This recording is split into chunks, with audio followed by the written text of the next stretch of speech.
I'm Dave Lochran. That handsome gentleman to my right is Adam Shaw, and we've got a nice 9-game slate to close out the week for you. It's Friday, January 11th. How we doing, buddy? Doing pretty good. Excited for tonight. Excited for the weekend. Not excited for whatever snow we're supposed to get, but other than that, pretty excited. What about you? What are we looking at now in terms of snow? I'm hearing like 2 to 3 inches here, so nothing crazy. But Okay, nothing out of control. no, Yeah, but usually when they say you get a lot of snow at all, and when they say you're only supposed to get an inch or so, you get pounded with 2 feet. yeah, So exactly. Yeah, uh, all I know is if you just go and look at the weather, it's a winter storm Gia is packing a punch, and we've got the snow and ice timing up to a foot of snow ahead. But it looks like we're probably clear in that regard. More the Midwest spots that look like they're going to get hit the worst. So we should be okay. And hey, it's not baseball, so we don't have to worry about any postponements. yeah. I have Wizards tickets on Sunday though, so I'd like to be able to make it to DC at least. You have what? I have Wizards tickets on Sunday, so I'd like to at least be able to make it to DC. But would you really? I mean, it's the Raptors. It should be a great competitive game. Okay. Yeah, that's what I was getting at. Anyway, glad to have you with us. Let's just jump right into it. And we'll start, of course, with the first game on the slate. That is Milwaukee and Washington, your Washington Wizards. Well, this one's kind of interesting. We got some news through in the middle of the afternoon or early afternoon that kind of changed everything. The Bucks are 1.5-point favorites. It's come down to 1.5 points here. Giannis Antetokounmpo is doubtful with a quad and hip injury. And then, of course, you have Eric Bledsoe, who's also questionable. DiVincenzo's doubtful. And Ersan Ilyasova is probable. But DJ Wilson's also questionable. So you got a lot of moving parts here, a lot of things up in the air. But let's just 226.5 total as well, second highest on the slate. Let's start with the Milwaukee side of the ball. Talk about the impact with no Giannis. This is a team that actually, if you take the pace of play with Giannis off the floor, it's the fastest pace in the league. It actually increases by about 1.5 possessions per 48. So they don't slow down; they actually speed up. And as we know, guys like Chris Middleton are going to see a significant boost in basically every single rate with Giannis sidelined. Let's get into it, Adam, and I guess also talk about if Eric Bledsoe happens to sit as well. Yeah, I mean, this is a really interesting game on both sides, I think. Obviously, Giannis being out, it opens up more usage and more assists for Chris Middleton, for Bledsoe if he plays, and for Brogdon who sits. Then you see Middleton go from like a 30.5% usage rate up to about 33.5%. So it would be an even bigger boost for Middleton. You would have the ball in Brogdon's hands even more. Presumably, you'd get even a couple more minutes from Brogdon. And then George Hill would get more playing time probably if Bledsoe is out as well. So it really opens up. It makes Bledsoe, Brogdon all really good plays in that mid-range. It makes Hill a potentially good value play if Bledsoe sits. It makes Ersan Ilyasova probably good value play, assuming he's going to get the start for Giannis. So it really just opens up a lot here for this Milwaukee team in a good matchup against the Wizards.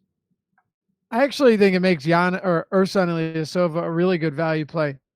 I understand that he played 24 minutes and 21 minutes in the 2 games that Giannis missed this year, but I'm not too concerned about that because he's dirt cheap. I mean, he's almost at the minimum, and that is that is kind of. By the way, if we're having a connection problem here, we're trying to work it out. It's not your connection, it's not my connection. I don't think it's Josh's. It might be the streaming. So we'll do what we can to get that figured out. But bear with us in the meantime. With Ilyasova, though, he's cheap enough for me to kind of dive in here. And if DJ Wilson's out, I could see him seeing a few more minutes as well. And really, every extra minute at this price helps. 19% usage, 15% rebounding, 0.99 fantasy points per minute, and 58% true shooting with no Giannis on the floor. And you're talking about a guy that, look, minimum salary on Yahoo, $3,400 on DraftKings, $3,700 on FanDuel. This is cheap enough for me to just dive in and not worry too much about it. Because if you do get 25 minutes, if you did get 27 minutes, I'm not saying that's going to happen, but it's not unfathomable, then Ersan Ilyasova becomes a really, really good play. And even at 22 minutes or so, probably isn't going to kill you in a really good rebounding matchup and a good matchup, pretty much on all levels.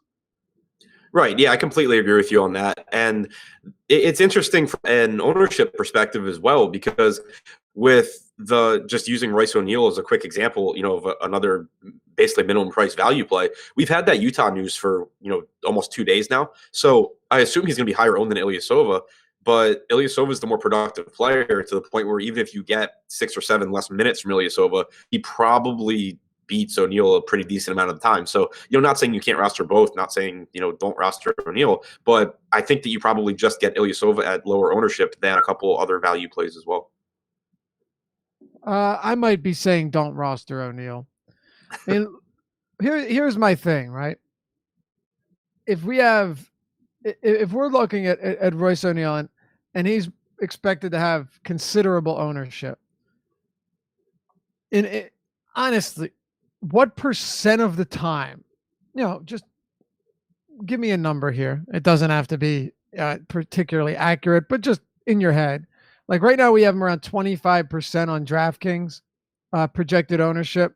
And when this is updated, we will let you know. Maybe it was already updated. And if that's the case, Josh will let us know. But 28% on FanDuel. That's the third highest on the slate right now in terms of projected ownership. What are the chances that you get killed by not having Royce O'Neal? Yeah, I mean, I have him right now on DraftKings with like an 11% chance of getting where I want him to get to in tournaments. Yeah, I mean, I and agree an 11% usage rate. Right. Yeah, I mean, he's a 3/4 of a fantasy point per minute guy. Like, he's not going to kill you. He probably won't kill you if you don't play him either. And we'll get to that. We'll talk about that in depth. But I guess what I'm saying is with Ersan, I expect him to play some fewer minutes than O'Neal, but he's also the type of guy that in 20 minutes could give you 30 plus fantasy points. And we've seen him do it plenty of times in the past. It's a good 3-point shooting matchup, a very good rebounding matchup. I like him here, assuming Giannis, who's doubtful, sits. And, if DJ Wilson's out, I don't think that hurts him either. You talked about Middleton, though. Yeah, it's really tough to get away from Middleton with this pricing. I already had him as a decent option, Adam, before Giannis was doubtful. So with Giannis not expected to play, it kind of just makes it a whole lot easier. Yeah, Josh and I talked about him this morning. He's increased his 3-point shooting, his 3-point frequency this year, and the Wizards are just, amongst other things that they struggle at, they just leave 3-point shooters open constantly, and he should get plenty of open looks. Now you get the increased opportunities without Giannis out there as well. So, I think he's a really good play. So do I. And you're getting him at a solid discount. He has struggled at times, but I'm not really opposed to this. Plus, if Bledsoe sits, Middleton's got 37% usage, 37% assist rate, and 1.45 fantasy points per minute in 130 minutes in that scenario. I mean, if both of them happen to sit, I just don't see any way you can fade Middleton at that price.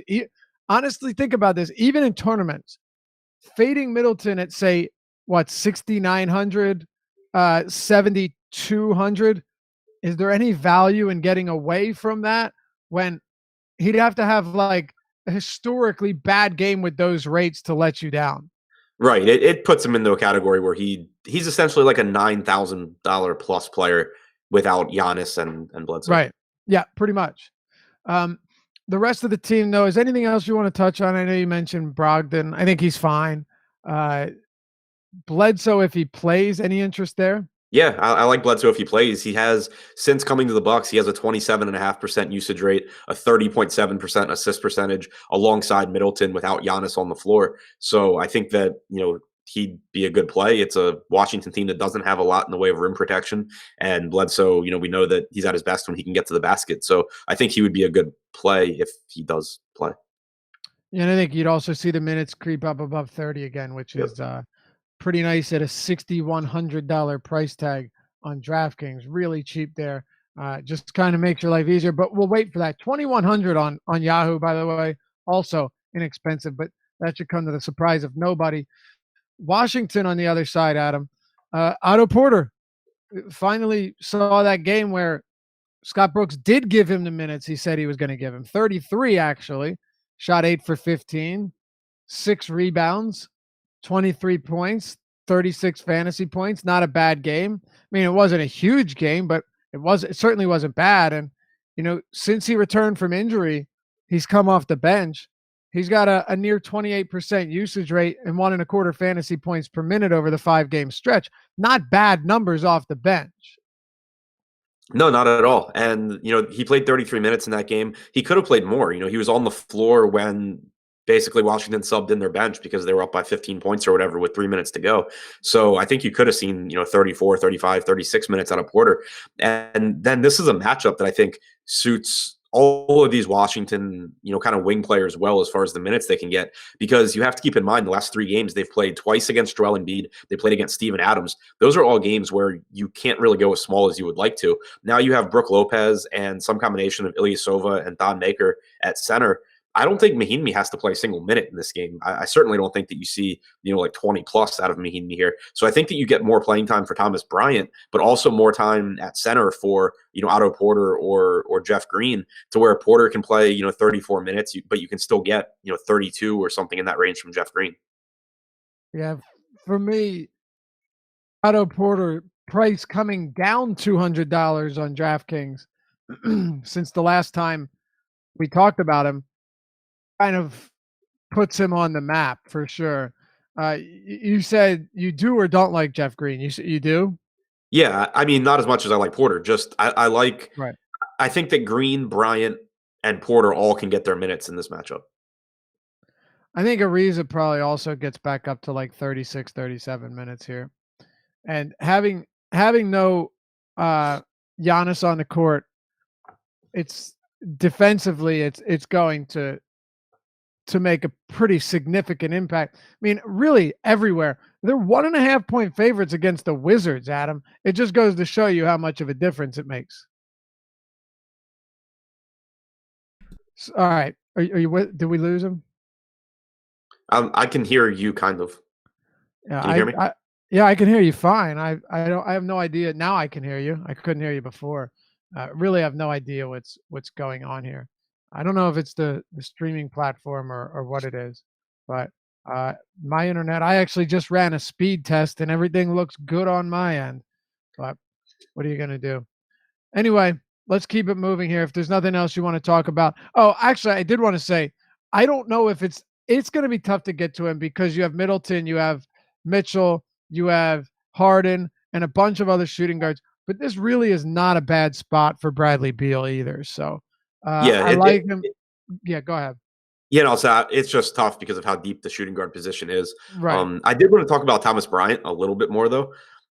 It's tough to get there since his price tag didn't really come down a lot, but I expect that he'll have almost no ownership. But if you look at his minutes, like he didn't play a lot in these last few games, but those are all against centers that he's just at a disadvantage against. The game before 4 games ago against the Heat, he got in early foul trouble, only played 23 minutes, but he still he played his full run in the fourth quarter. It's not like he was getting benched for Mahinmi. And then, but prior to that was when you were getting 36 plus minutes out of Thomas Bryant. I think this is a matchup where you see him get back up above 30 minutes because there's just no one out here that he really can't defend. All right. Interesting. He's going to be, I mean, no one's going to play him, especially with Luke Cornett coming into play with Enes Kanter out. Right. Yeah. I mean, and again, it's not something that I expect to have in a ton of lineups just because it's a 10-game slate. There's a lot of spots to go to. There's a lot of value, but I don't think it would be surprising at all if you get, a point per minute guy like Bryant playing 34 minutes again. Okay. Interesting. I don't see it that way, but you could definitely be right. I mean, the last 2 matchup right against the same 2 against Philadelphia. All right. We'll see. Can pretty much assure you're right of one thing, though. No one's playing Thomas Bryant tonight. Right. Yeah, that I'm definitely confident in. That's a certain, yeah, exactly. You might go 2 for 2. You might go 1 of 2. You're definitely not going 0 for 2 on that one. Let's talk about Philly and Atlanta. The Sixers are 12.5 point favorites, a 232 point total. I still like Ben Simmons here. Yeah, I get it. Again, it comes down to how easy is it to play these guys, especially now that we've gotten all this news that opens up these mid-range guards at a cheaper price. But we saw Lloyd Pierce doubling and tripling Joel Embiid when they faced him earlier this year. I'm not saying that's going to happen again. Jimmy Butler wasn't on the team earlier, but it would make sense for Lloyd Pierce to still try and take one of the more dominant scorers in the league out of the game again. In that case, Ben Simmons had a really solid game in only 26 minutes, 21, 12, and 9. And he's just been more aggressive recently as well. The turnovers are concerning, but he's got a legitimate triple-double upside, which on bonus sites like DraftKings is big. And the turnovers count less there. But yeah, I still expect Pierce to try and do what he can to get Embiid. Obviously not out of the offense. You can't do that.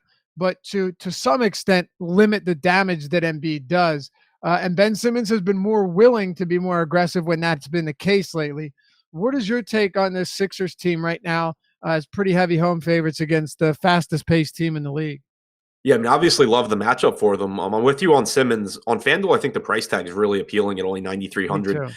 Also worth keeping an eye on. Just wish they had triple-double bonus. I just wish if they had the same scoring as DraftKings, I'd have Simmons in a lot of spots. Yeah, I agree with you there.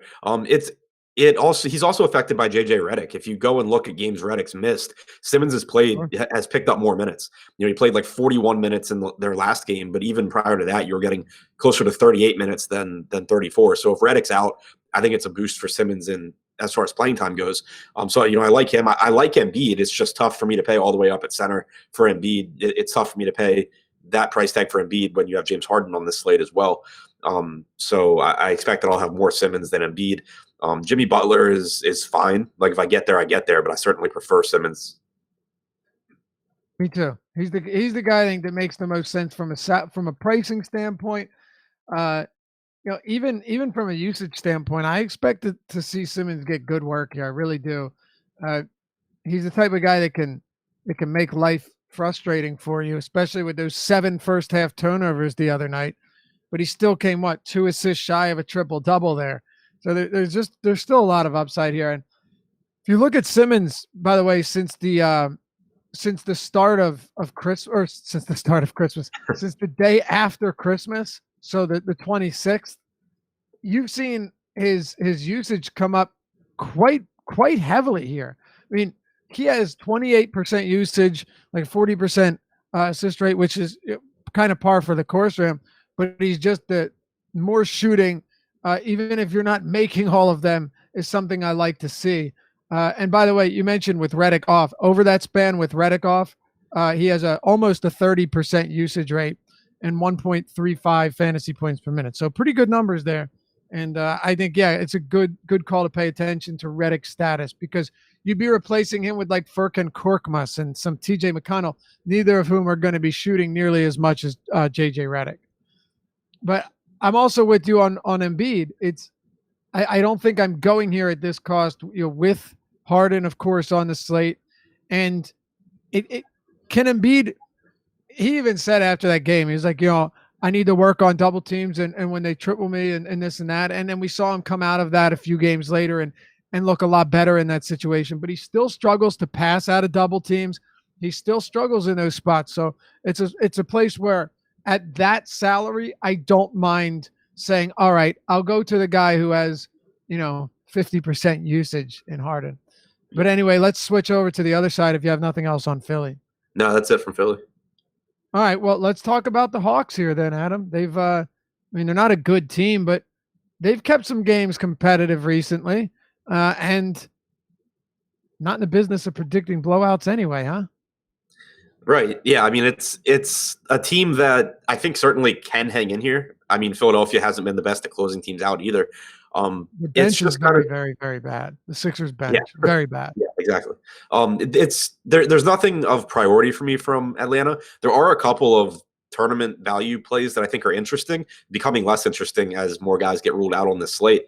But Jeremy Lin, he obviously started 2 games ago alongside Young. Last game went back to the bench, but he did pick up more playing time alongside Trae Young, which I think is obviously really important, because if Young's going to play around 30 minutes a night, before we were seeing Lin kind of be capped around 20, maybe 22 minutes. But if he's going to play 6 to 8 minutes alongside Trae Young, you can start getting him up to like 24 minutes, and he's over a point per minute guy. So with value breaking on this slate, it's certainly not a priority, but it is a low-owned guy that you can get to in tournaments as a pivot. And then Alex Len on DraftKings specifically at 4,200. Josh mentioned it this morning that you can certainly see Dedmon get in foul trouble against Embiid, but which would help Len. But either way, like you're talking about a $4,200 guy in Alex Len, who is a very, very good fantasy producer when he gets minutes. If he just somehow finds his way into 26 minutes here, he ends up being one of the best value plays on the slate if that happens. Not saying that it happens all that often, but it certainly happens enough to where I think it's probably profitable to be over the 2 or 3% ownership that he has. Especially if you're getting some of those minutes against this Sixers bench as well. Right. That wouldn't hurt. But hey, listen, that last game, and you kind of, I won't spend much time on this because you said pretty much what I wanted to say about Jeremy Lin. He's the one interesting player because remember we talked about it that night on, I think, Wednesday night, that, hey, Lloyd Pierce gave him 34 minutes in the starting lineup. We know that, they're not necessarily trying to win games this year, but if they wanted to be a little bit better, you wouldn't be giving Lin 16 minutes a game. And then we saw him play 28 minutes with some alongside Trae Young because it worked the night before. And while it didn't work, in this game, they ended up losing by 16. Lin still saw 28 minutes, still took 18 shots. He had 69 touches on the game, meaning that he's not the type of guy that's going to play alongside Trae Young and just do nothing and hang around on the perimeter. No, he's involved. He saw double-digit potential assists in that game as well, which are all pretty encouraging numbers for somebody like him. If he could get upwards of 27, 28 minutes again, Lin could be a very good value play. And I'll say it one more time. He's going to see some of those minutes against a really inferior second unit with Philly. So there are ways that things could go very well for Jeremy Lin tonight. Yeah, and it's worth pointing out, if you look at the rotations against Brooklyn, Jeremy Lin essentially closed the game alongside Trae Young. Young subbed out with 2 minutes left, and Tyler Dorsey came in for him. But the game was decided at that point. But it was Lin, Herter, Young, Collins, and Dedmon essentially to close that game. Right. Yeah, and that's kind of how it should be, especially when you need to score points. You want Lin out there over Kevin Herter, but it's not what we've gotten. Any other thoughts here? Any interest in Collins? Not someone I see myself getting too much of today. Yeah, it's just not a priority for me. Whatever I get. But there's a million guys in that price range that I really like that are in spots where I think they are underpriced because of guys on their teams being out or because of matchups or because of both. Collins kind of isn't one of those guys. No, he's not. Been very good when he's not in foul trouble, though. I'll tell you that much. Toronto and Brooklyn. We've got the Toronto Raptors at home, 10-point favorites here, 222.5 total. Something that's kind of interesting I've noticed lately, Adam, is Kawhi Leonard over his last 3 games is averaging 5.7 assists and 9.3 potential assists per game. This is a guy averaging, and granted, it's a small sample, but if you've watched any of this, he's actually been more involved as a facilitator. 2.8 assists per game and 6 potential assists per game on the season prior to this. And we actually saw Lowry, his touch counts went down over these last 3 games by almost 15 touches per game. Potential assists dropped dramatically. I don't know if this is, a concerted effort to get Leonard more involved in this respect, but if it is, he actually becomes a far more appealing player on a nightly basis whose ceiling would be higher as well because he leads the team in scoring by a wide margin. He's averaging around 8 rebounds per game, but the assists had really, really, really been lacking all season long. He's also great, active hands, good defender, rack up a ton of steals. Not sure I'm going to have a whole lot of Leonard tonight, but I do think this is definitely something to monitor going forward because if he can start giving you 5 or 6 assists per game, he's going to become a lot more valuable from a fantasy standpoint as well. Yeah, certainly something to pay attention to. I don't see myself getting to Leonard very much, if at all, here, just because of the way this slate breaks down and how big it is. If he does become more involved as a facilitator, though, what is the point of having Kyle Lowry? Like, Lowry's already deferred all of his usage to Kawhi Leonard. If he starts deferring the assists too, like what's he doing on the floor? So I don't know that I buy into it as like a long-term trend, but certainly something to monitor. We'll see. I mean, if it's not Kyle Lowry, it's going to be someone else. just getting paid less money. We'll Well, see. yeah. I don't Yeah, know. I was just saying it's kind of like a waste of Kyle Lowry's talent if you just give everything to Kawhi. Yeah, I mean, no question. But it has been the case lately where his assist totals and opportunities have suffered as a result of Kawhi seeing more. I don't have any Kawhi right now either, but I am going to be paying close attention to this. And it would just, if it did continue, as you pointed out, not only would it make Kawhi a lot more valuable, it would make Kyle Lowry pretty much obsolete from a fantasy stance. So Yeah, it's exactly. weird. It's really weird. There is one player I like from this team, though, Adam. Serge It's not Ibaka? as much Kawhi. Serge Ibaka. Yeah, and I'll let you go ahead and talk. Do you have interest in him today? Yeah, I mean, he's the only guy from Toronto I'm really interested in, so I kind of assumed that's where you were going.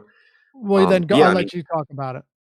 yeah, I mean, he should play 30 to 32 minutes in a spot here where everyone has success against this Brooklyn front court. Ibaka playing alongside Lowry and Leonard this year still has a 23.5% usage rate. It's not like he gets phased out of the offense. It's like 8 percentage points higher than Kyle Lowry's is. So he's still getting his playing with these guys on the floor. And, it's a spot where he should be able to rebound well. He should be able to score. And you probably get 30 to 32 minutes. So there's really nothing from either side in this game that I think is a huge priority. But Ibaka's probably my favorite play from either team. Yeah, me too. Actually, this game in general doesn't do a whole lot for me, but Ibaka does stand out as a pretty decent play here. The minutes have been pretty solid. He's if you look at his per minute production this year, also it's been pretty solid.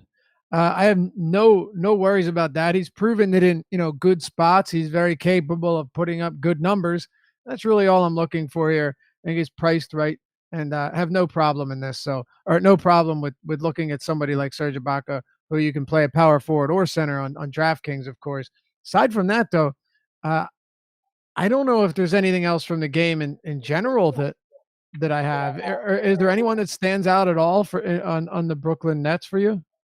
I mean, D'Angelo Russell's price tag is too cheap for tournaments, but it's a really big slate and it's tough to prioritize him. So I can't really say that I'm going to have a ton of him. Did you see? Did you see any of the Atlanta Brooklyn game? I don't think so. He got pulled by Atkinson a couple minutes into the game for blowing a defensive assignment, Oh and yeah, someone was talking about that in the chat this morning, I think. then he came back in. He played 26 minutes. The game, ended up getting out of hand at the end. Still took 20 shots, but and I hate knowing that Kenny Atkinson is just so quick to flip that switch, even though we put him back in. But sub 7K is still fine. And excuse me, as we saw with Atlanta the other day against Toronto, it's not exactly a foregone conclusion that this game is not competitive. Let's move on, though, and talk about Indiana and the Knicks, because this game actually is pretty interesting on a number of levels. The Pacers are 8.5-point favorites on the road. It's a 218.5 total. But you have Miles Turner out and a stellar matchup for Domantas Sabonis. But then on the other side, you have Enes Kanter out, which means that Luke Cornett, who's power forward eligible on FanDuel, power forward and center on DraftKings, is now probably set to see significant run here because Kanter had been seeing more lately. Cornett's minutes had been pulled back, and Mitchell Robinson is still out. So unless Noah Vonleh plays like a ton of minutes at the 5, you'd have to expect Cornett to soak up a lot of that run that's voided by Kanter. Yeah, I've Cornett in for about 30 minutes right now, and I think that could possibly be low if he's playing well. But Kanter being out, it certainly opens the door for him as a value play. It's still kind of tough to prioritize him just because on this slate you have so many guys that are still like $1,000 less expensive. And I think you and I have talked about it a lot before where just the $3,300-$3,400 value plays, it's just so much easier for those guys to get to where you would like them to get to in tournaments as opposed to $4,200 or $4,400 guys. It's kind of a bigger gap than people give it credit for. So I still don't know how much Cornett I'll get, but I think he's certainly much more appealing now than he was when Kanter was in. So what about on FanDuel where he's power forward eligible, 4,800? I haven't made FanDuel lineups yet, but where he's power forward eligible, obviously it's more appealing than center. Yes, it is. I don't have an issue with him just based on the playing time. If it's like him or Ilyasova, I'd probably still lean Ersan Ilyasova just because I'm getting a big discount, and I don't think there's going to be that vast a difference in output by the end of the night. But we'll get to a few other cheap guys throughout the show. Anybody though stand out for you on the Knicks not named Luke Cornett? Emmanuel Mudiay in tournaments. Like, I don't see any need to go to Mudiay in cash games. He's too volatile. There's a million other plays on this slate. But I expect him to have virtually no ownership here. And his price tag's down to 5,700 on DraftKings. He's 6K flat on FanDuel. Since Cantor left the starting lineup 6 games ago, Emmanuel Mudiay has a 25.5% usage rate, a 38.9% assist percentage. He only played, I think, 24 minutes last game. But prior to that, he was playing into the mid-30s. It's not a good matchup against Indiana, but I think that given the low ownership and given the role he has in this offense, it's just too cheap of a price tag, and I'm perfectly fine being over the field here. I know that there's risk, but I just think that it's worth it in tournaments to be overweight on Mudiay and hope that he has one of his good games, because he certainly has a high enough ceiling where he can he can do you a lot of favors in tournaments. Okay. Ray says, if there wasn't a discount, how would you feel? Cornett and Ersan Ilyasova. I mean, if Cornett and Ersan were the same price, I'd go Luke Cornett because I expect him to get, 8, maybe more minutes than that over Ilyasova. So I'll take the playing time at the same cost. I'll take the per minute production, and I wouldn't be surprised from a raw points perspective to see Ersan come in, just shy of Cornett or right around there. So it's definitely a price thing. Did you want to say something on that? No, I mean, I agree with you there. I was going to say that I also like Vonleh along with Mudiay. Yeah, Vonleh was the other guy that I was going to mention. Not Mudiay, but Vonleh to me. And I don't dispute your Mudiay take. He has definitely been a lot more involved offensively. Even with Knox and Hardaway, everyone in there, and Cantor out, you're seeing still a lot of I don't want to say upside because it's tough for Mudiay to really give you a huge game, but the usage has been high enough. Vonleh, though, when he's running right, you're getting very nice numbers from him. What do you expect to see in terms of backup center minutes today? Yeah, I mean, I'm expecting Vonleh to play whatever center minutes Luke Cornett doesn't. So I have Vonleh. If I have Cornett projected for 30 minutes, I have Vonleh at 18. And he's just been so productive this year when he doesn't have Cantor on the floor. Even when he's played alongside Cornett, he's averaging well over a fantasy point per minute. And then if you just look at all of his time without Enes Cantor, which includes the time at center, you get a rebounding percentage up over 20%. You get a usage percentage up at like 18.5%. He's just been very, very good whenever Enes Cantor is not on the floor. I have him at 33 minutes. Wouldn't even be surprised to see a little more than that. But I think 33, 34 minutes is probably a reasonable estimate there. Yeah. On the other side, we've got Sabonis, who he's kind of been a little disappointing since Turner went down. But now you've got him facing a front court, assuming Cornett's getting most of the minutes there. I have a tough time believing that Sabonis won't be able to do some damage here. He's still very reasonably priced. $7,500 on DraftKings isn't bad at all. 77 on FanDuel. And then I think he's 28 on Yahoo. Sabonis to me is a real solid mid-range option against this Knicks team. Where are you going with the Pacers? Yeah, I mean, Sabonis was one of the guys that I had in mind when I said it would be tough for me to get to John Collins because they're similarly priced. It's a great matchup for Sabonis in a lot of ways, whether it's rebounding, scoring, or the potential to pick up assists. And, he hasn't been great lately, but he also hasn't been bad.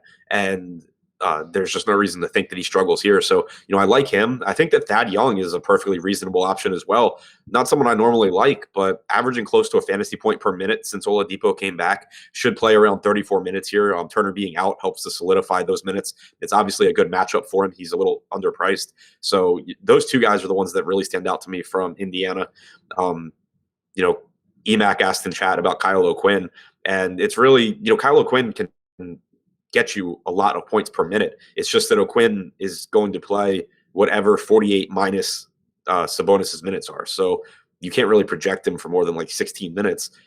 And at that point, like for him to compete with this other value, you need him to average, 1.7 fantasy points per minute just to get into their range. Hey, you ready for me to throw another wrench into the works for this slate? Who's out? Is James Harden out? It's worse than this because he's not out, not Harden.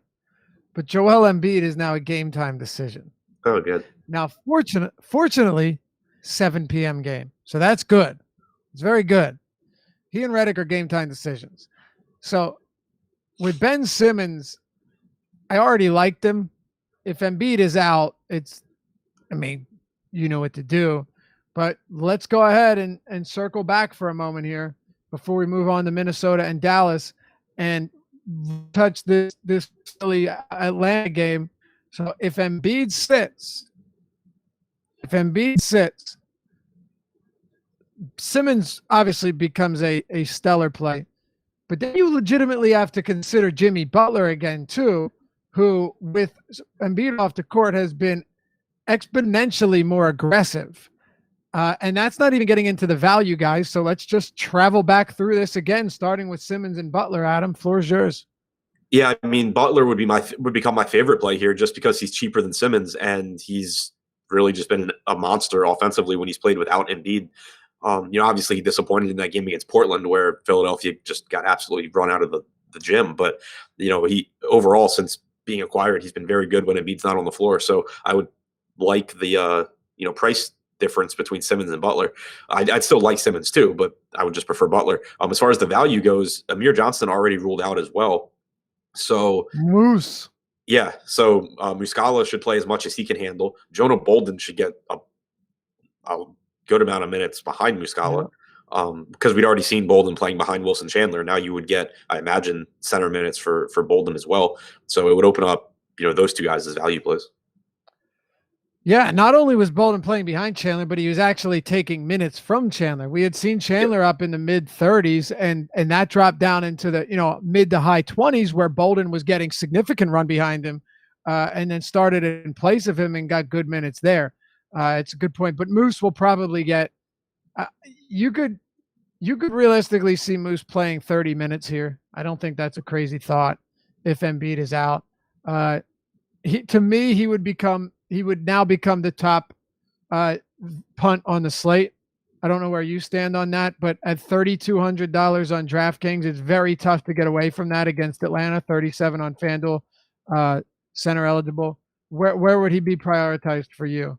Yeah, no, I'm there with you because essentially you're getting someone who can produce like Ilyasova, but at a cheaper price tag, playing more minutes. And as far as the price goes, he's comparable to Royce O'Neal, but he's more productive than O'Neal too. So, more. Yeah, he'd be the guy. Yep, pretty much.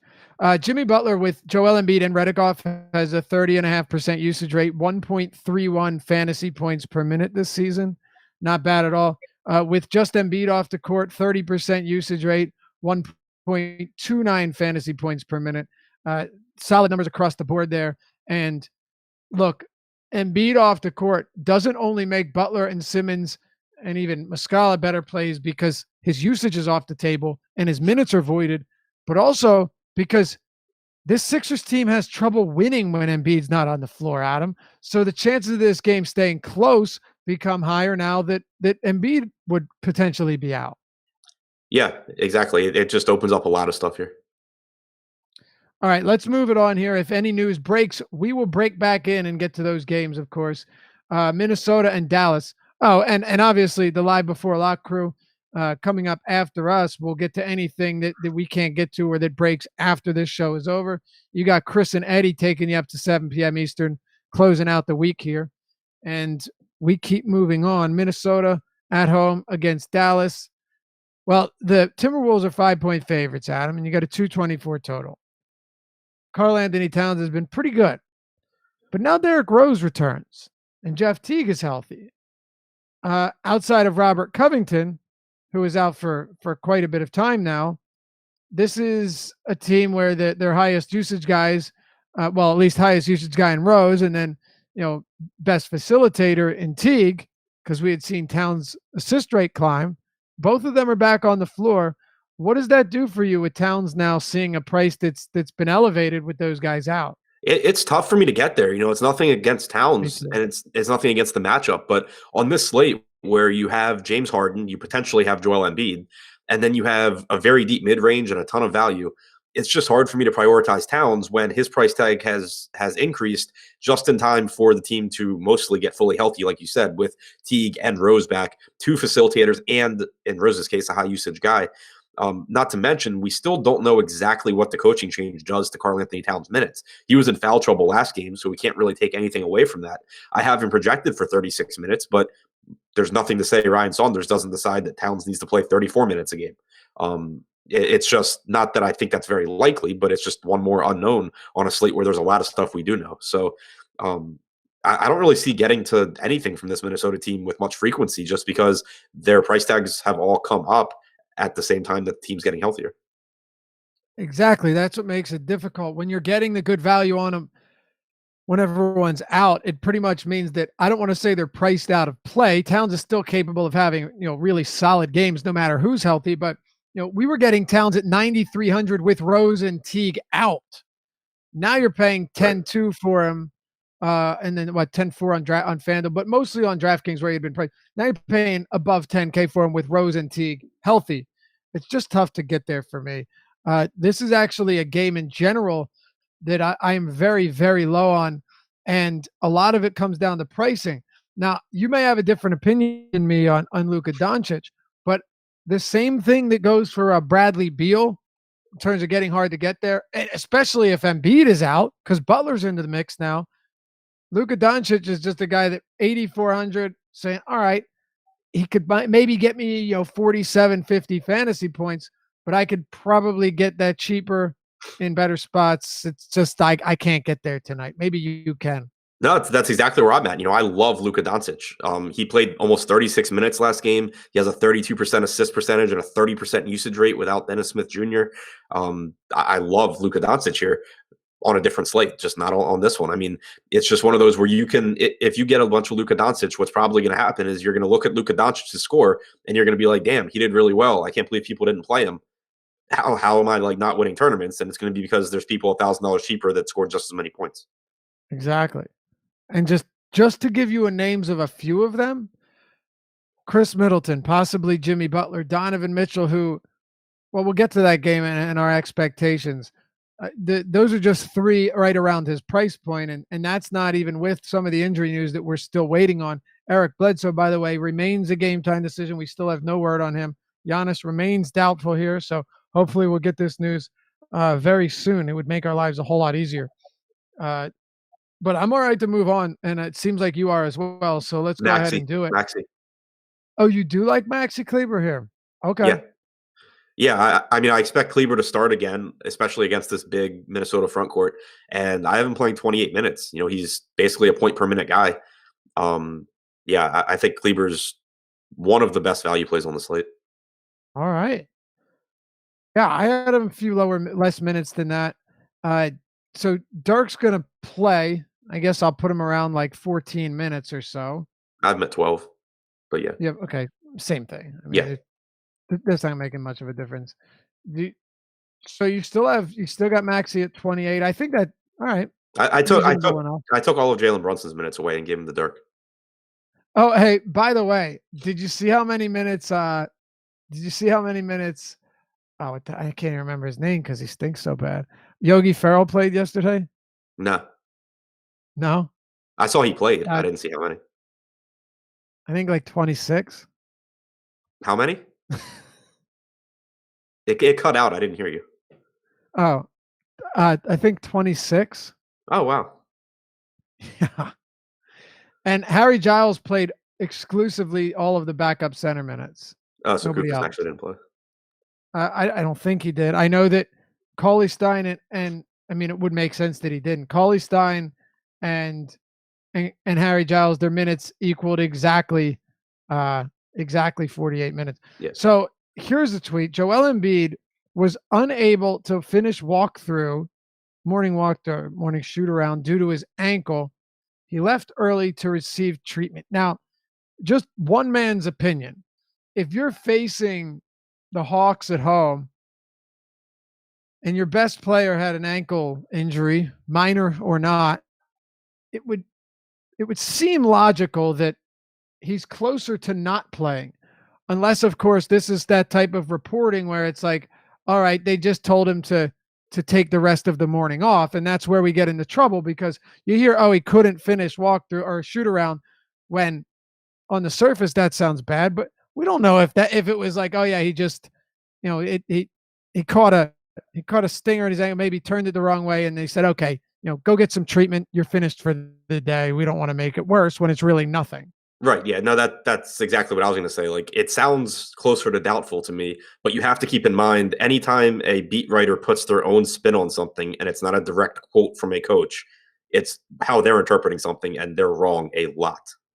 Bingo. Exactly. Yeah. Bagley played 20. Kufas didn't play at all. Farrell played 24. That was an interesting one, to say the least. Let's talk about Houston and Cleveland. You got the Houston Rockets at home, big favorites, 14 points, 217 total. Obviously we'll talk about Harden, pretty much say the same thing we always do, but dude, it's tough to ignore Clint Capella at 7,600 on DraftKings. Like, the dude has the second highest usage rate on the team since the start of the month. No one's averaging more rebound opportunities per game in the league since the start of January than Clint Capella. He's kind of doing everything well right now. His shooting around the basket has been lights out. To me, in any matchup, 7,600 for Capella seems egregiously low based on what he's been able to do recently. Yeah, I agree. There's not a whole lot to add. Like, he's just been great this year. He's playing, 35, 36 minutes in competitive games.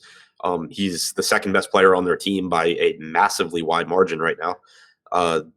It's not the best individual spot.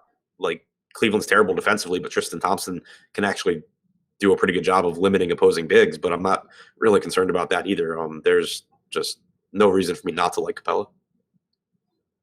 Agreed. Rob Mingle says it's Doncic. I know it is. Of course it is. Maybe you said it differently? Doncic. Yeah, I don't know. We'll have to pick that one up some other time. Capella, the price is a little bit different elsewhere. On FanDuel, he's $9,100, where everyone's kind of overpriced, but he is like, what, $600, $700 more than Gobert, and we'll get into that. But I guess let's hear the daily Harden take, Adam. He's my highest projected player on the slate by like 15 points. Weird. So, like Josh and I talked about it this morning, so they're 14-point favorites against Cleveland. I don't care. If that lowers his ownership, then great. If Houston blows out Cleveland, who the hell is doing it? It's like Harden. Right. Yeah. Like, is PJ Tucker scoring 38 points and making it not a game? Yeah. If he does, who's going to be facilitating those spot up 3-pointers? Right. I just don't care. Play James Harden. Especially on DraftKings. Like, FanDuel, you can make more of an argument because shooting guard is incredibly deep. You do lose points for turnovers. You don't get points for triple doubles and double doubles.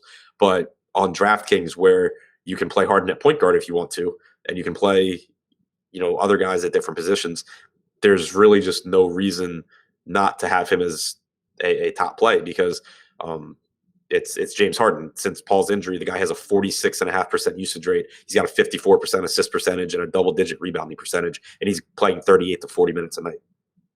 Right. Even in a blowout, he probably gets you 33 or so minutes, and 33 minutes from Harden in a blowout, which he would have like 90% of the impact on, or have a hand in that one way or another. It's still pretty good. So right. Yeah. Like, the downside to the blowout is that it'll be frustrating when you see that James Harden scored 75 fantasy points in 32 minutes and not 38. Yeah. Right. Yeah. You're right. And Clint Capella, I pretty much had the same feelings about him. Like, you just have to consider how involved he's been. I think I mentioned this to you the other day. Against Milwaukee, or it might have been Denver. It was Denver. It was against Denver, where he shot 13 for 18. The Houston Rockets made 15 2-point field goals on the night. 15. Capella had 13 of them. like their only inside presence. Basically, it's just Capella inside, everybody else get behind the arc. Like that's literally what they're doing here. Capella is the one guy that they are willing and happy to let him get, easy buckets around the rim, where it's putbacks, layups, or lobs. And the rest of this team does exactly what we've seen them doing, jack up more threes than you could ever imagine. So I like both of them here for different reasons. And sure, there's blowout potential, but if they do just absolutely torch them, as you pointed out, it's probably not going to be on a career Austin Rivers game or Daniel House dropping 30 on 10 for 12 shooting. All right, good. So we've now jinxed 3 different guys on this team into blowing out the Cavs. Yep, but are we supposed to give dishonest opinions so it doesn't happen? Right. I think it's a lose-lose there. You know what I mean? Yeah. It's a lose-lose. I had a great tweet from someone the other day talking about how you always remember the times when you're wrong, never when you're right. And he's right. He's right. But you live with it. No big deal. Anybody else from this game? Tristan Thompson. Yeah, that's the only other guy I have. And even he is strictly a tournament play. Yeah, I mean, I think he gets, assuming that Cleveland can hang in this game, I think that Thompson plays, 34, 35 minutes. I think he's underpriced. I mean, the guy's been an absolute monster this year when he's been healthy. It's not the best matchup dealing with Capella, but I just think that he's underpriced and maybe goes a little bit overlooked. Man, if there ever was a team that could just get blown off the floor, it's a team that's losing by like an average of 25 points over their last 6 games. But what are you going to do? It just you can't call it, man. And I'm not even going to bother with it tonight. Let's talk Portland and Charlotte. We got 3 games to go. Making some nice time here. Portland 6.5-point favorites, 223.5 total.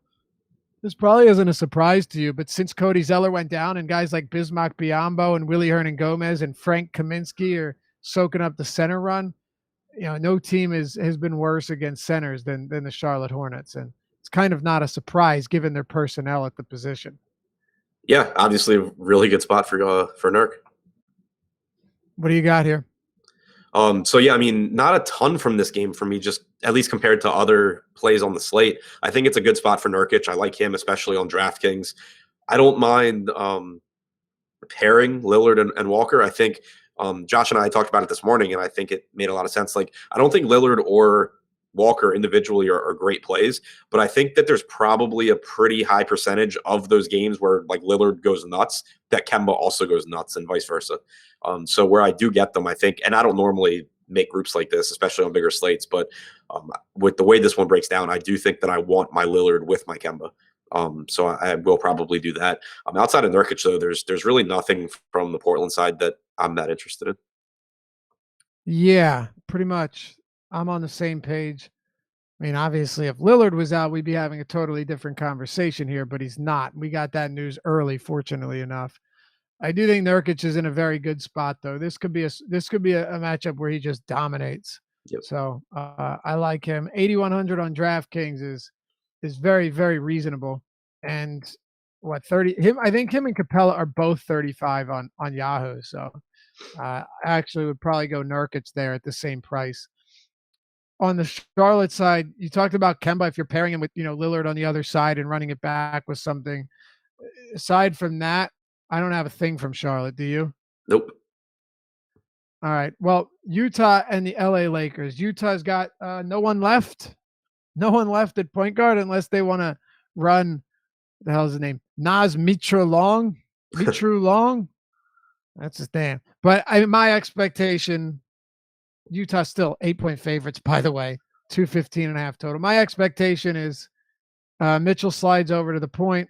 O'Neal slides into the starting lineup, and then there you have it. So let's talk about this Jazz team with the current state of affairs. No Raul Neto, no Ricky Rubio, no Dante Exum. Yeah, so I'm with you. I'm expecting that Mitchell plays point. I think they'll probably stagger him and Joe Ingles so that one of them's always on the floor to handle the ball. They kind of need to. They don't have any other ball. Kyle Korver's not bringing it up the court. Right. Like Royce O'Neal, I would expect is like the third ball handler. Yeah, and that's pretty weak. Right. So, yeah, I think that it's a very good spot for Mitchell. I had in a Twitter conversation earlier, I had mentioned out of a group of guys that Mitchell would be the one I left out. It wasn't because I don't like Mitchell. It's just that relative to that group of guys, there's a hypothetical about like if Lillard was out and Bledsoe's out, talking about the shooting guard position.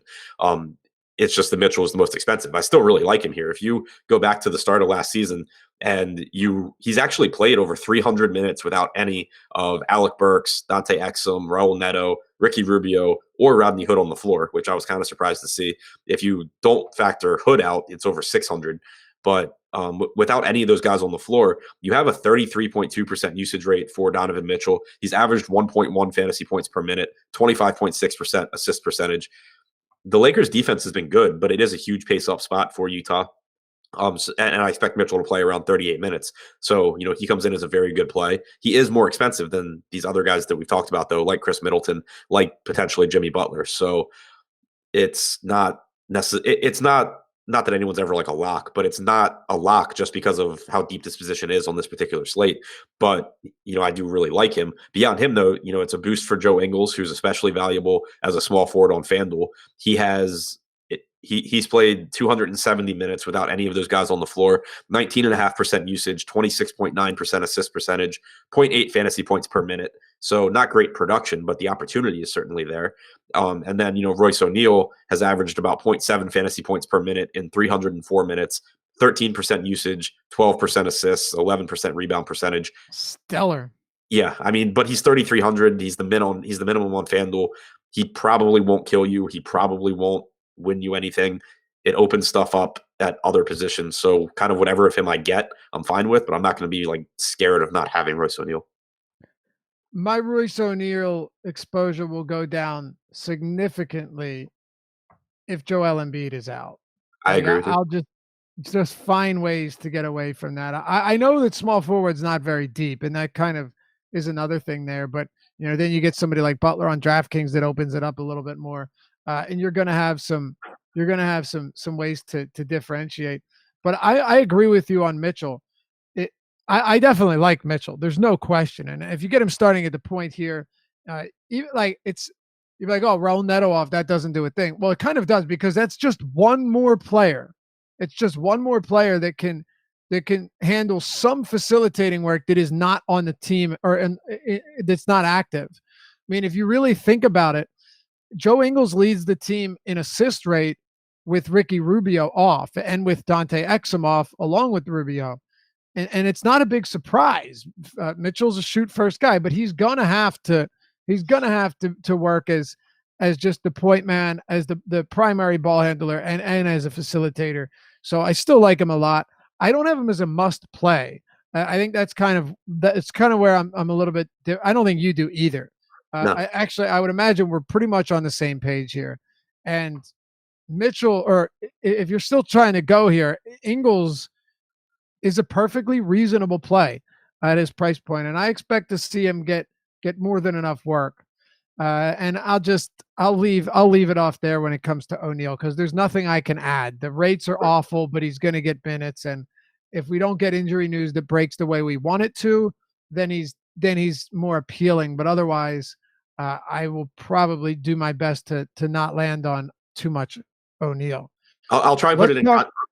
I'll try and put it in context here. I ran like a preliminary DraftKings crunch before the show, and so obviously it's not including any news that has broke during the show. But I ended up with like 20% Mitchell, which was less than Brogdon, less than Middleton, less than Bledsoe, like 16% Ingles, like 19% O'Neal, 16% Crowder. So I was kind of just ending up in that like 15 to 20% range on all those Jazz guys.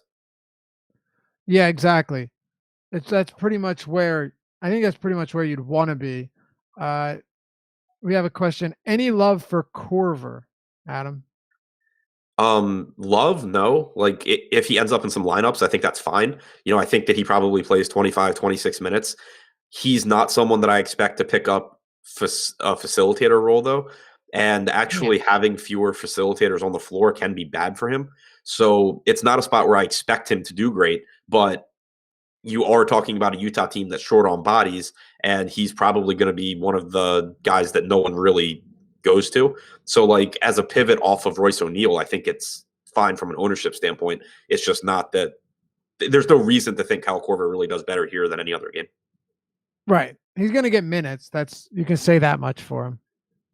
It's kind of about it. Okay. We've got Giannis ruled out. That's confirmed. Same with DiVincenzo for what that's worth. Bledsoe will play. Ilyasova, as we expected, will play. And DJ Wilson's also available to play. So there's your Milwaukee news. We've got that. We still got 12 minutes to go in this show, too. So that's nice. So Wilson makes it kind of messy. He does. But I still expect Ilyasova to get around 23 minutes or so. I mean, here's the thing.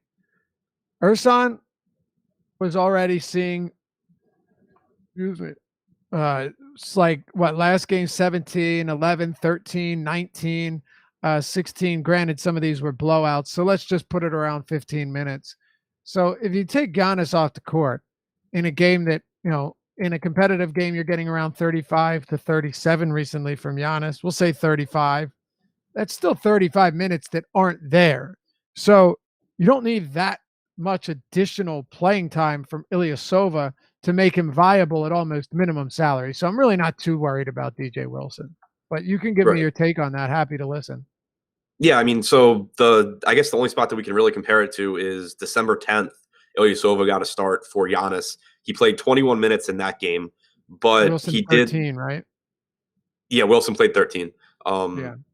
Also, Thon Maker played 15 and a half. Ilyasova had a stint cut short in the second quarter because of a second foul. So I think that Ilyasova still would have played like 24, 25 minutes.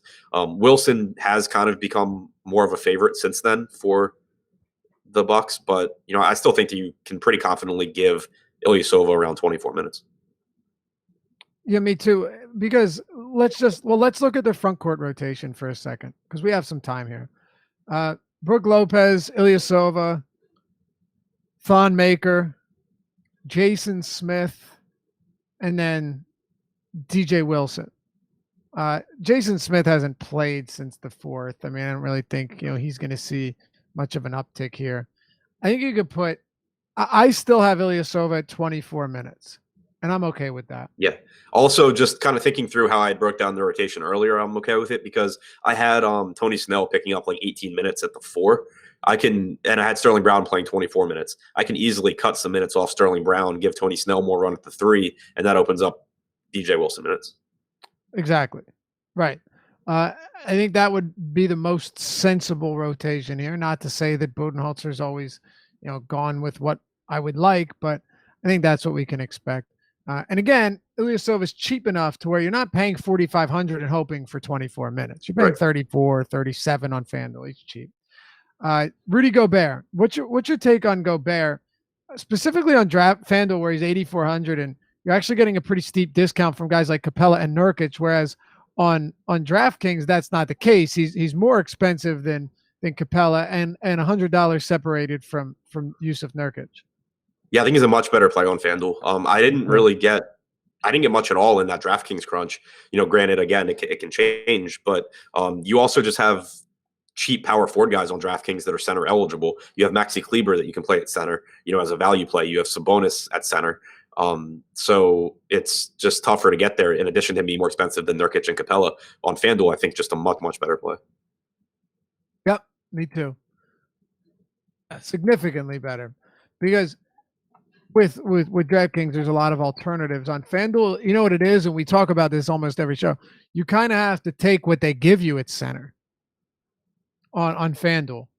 You know what I mean? You have to take what's offered, and sometimes the cheaper guys that are a bit underpriced relative to what they're capable of doing, and you kind of have to go with it. But also, a lot of that changes if Embiid's out and Mike Muscala at 3,700 comes into play. Right. A lot could change over the next hour and 8 minutes. The good thing is that Philly game starts at 7. What do you have from the Lakers side? Nothing. Okay. Fair enough. Yeah, me neither. There was a moment there where I was considering Kuzma in tournaments, but it's just not.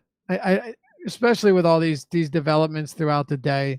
I don't see how I get there. I mean, really if you want us to name guys who can have good games, then Kuzma, Ball, Ingram, but that's not helping anyone. Right, exactly. So if I get like 2% of these guys, then whatever. But I can't imagine getting much more than that. Yeah, going through every player and say, oh yeah, I guess I could see it.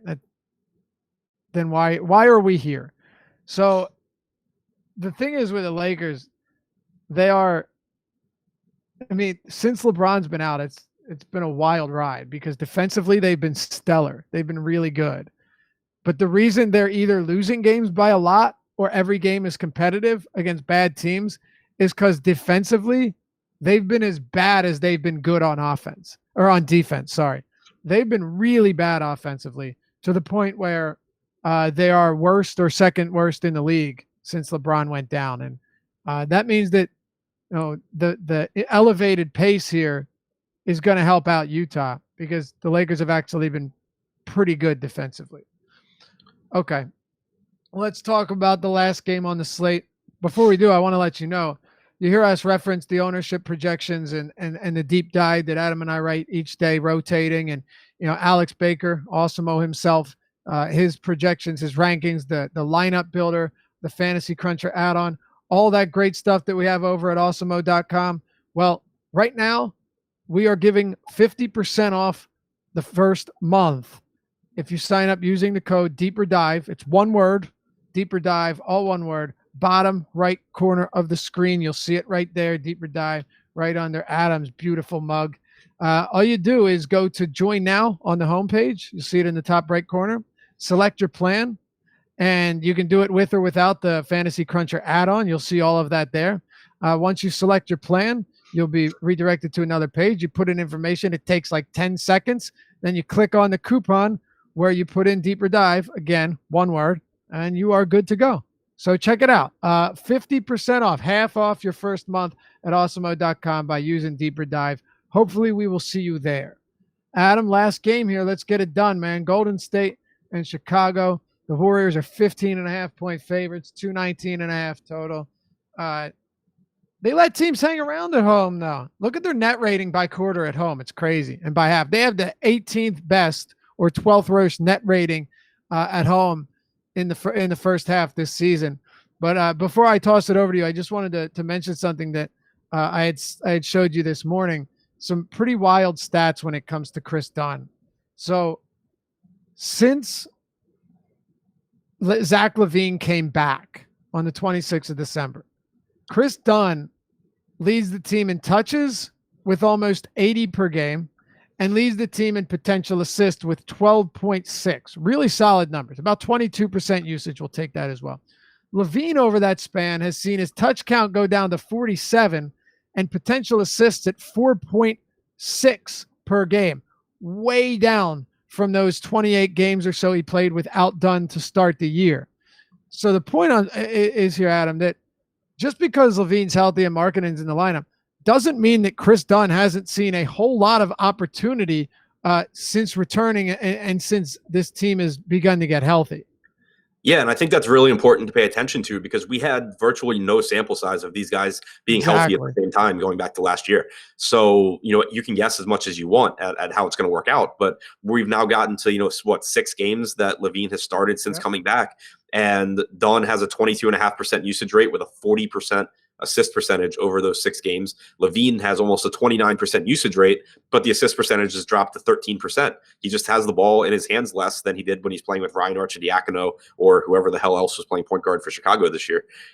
So you're seeing things, kind of start to shake out. And Chris Dunn is still holding his own as a guy that produces. The price tag is reasonable. On a different slate, I think I'd probably have a lot. On this one, it's kind of, I'll take what I get, but can't really say that he's a priority. No, he's not. But it's definitely something to keep in mind going forward now that we're beginning to see this shape up. I obviously expected LaVine to see less assists, but he's playing a lot more off the ball, a lot more, where he was your point guard earlier this year, even though, Arcidiacono was starting there, or Campaign or whoever it was at times. We knew that Zach LaVine was the guy. So, yeah, pretty interesting stuff. What do you make of the rest of this Bulls team? On DraftKings, Markkanen's 5,900. Of course, Bobby Portis 4,600. Any interest in the Bulls here at the Oracle? I was getting a decent amount of Portis at 4,600. Again, not sure what will end up happening as I update projections for more value. But I was getting a decent amount of him. Like, we saw him steal minutes from Robin Lopez last game. Lopez only played 6 minutes as the backup center. We saw Portis also backing up Markkanen at the 4.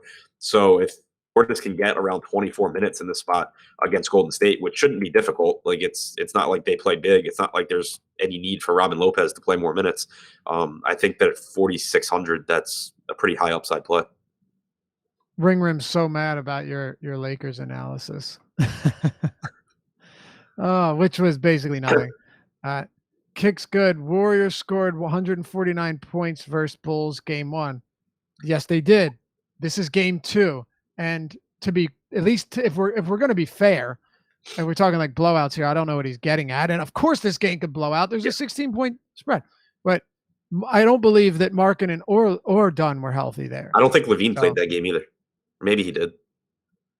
They were super short-handed regardless. Yeah, they were. Also, though, if the point was that, Klay Thompson set like an NBA record for 3-pointers in that game, not to say that he can't do it again, but this is a completely different Bulls coaching staff, along with being a healthy Bulls team. They play slower. They've been better defensively. When they played Golden State last time, it was a Bulls team that wanted to just go out there, run up and down the floor, and not play any defense. It's the exact opposite now.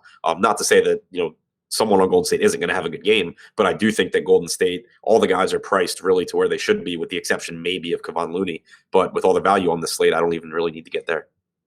Yeah, it's tough for me.